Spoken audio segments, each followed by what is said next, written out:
తిరుమలలో ఒకప్పుడు జంతుబలులు ఉండేవని మీకు తెలుసా? ఇది కేవలం ఒక విగ్రహం కాదు. కలియుగంలో స్వయంగా అవతరించిన శ్రీనివాసుడు. కానీ ఈ విగ్రహం గురించి 1300 సంవత్సరాల క్రితం జరిగిన ఒక భయంకరమైన రహస్యం మీకు తెలుసా? వందల ఏళ్ల క్రితం అడవులతో నిండిన తిరుమల కొండల్లో ఒక సాధారణ ఆలయం మాత్రమే ఉండేది. యాదవరాజులు, ఋషులు ఈ దైవాన్ని పూజించేవారు. ఆ రోజుల్లో శక్తి ఆరాధన ప్రధానంగా ఉండేది. అగ్నికుండం దగ్గర తీవ్ర తంత్రపూజలు, జంతు బలులు కూడా అర్పించేవారు. ఇది నిజంగా జరిగిన చరిత్ర. కానీ ఒక పెద్ద సందేహం మొదలైంది. ఈ దైవం ఎవరు అసలు? శివుడా, లేదా కుమారస్వామియా, లేక సాక్షాత్తు అమ్మవారా? ప్రతి వర్గం తమ అభిప్రాయాన్ని వాదించసాగింది.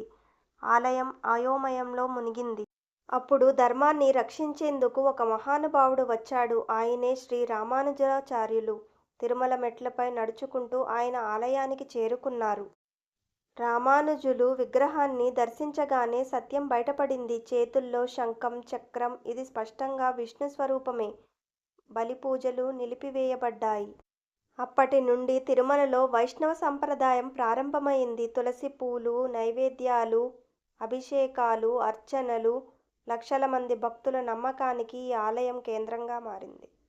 కలియుగంలో కాపాడే దైవం ఒక్కరే, శ్రీ వెంకటేశ్వర స్వామి. గోవిందా గోవిందా గో. భక్తుల రక్షకుడైన తిరుమల వాసుడికి శతకోటి నమస్కారాలు.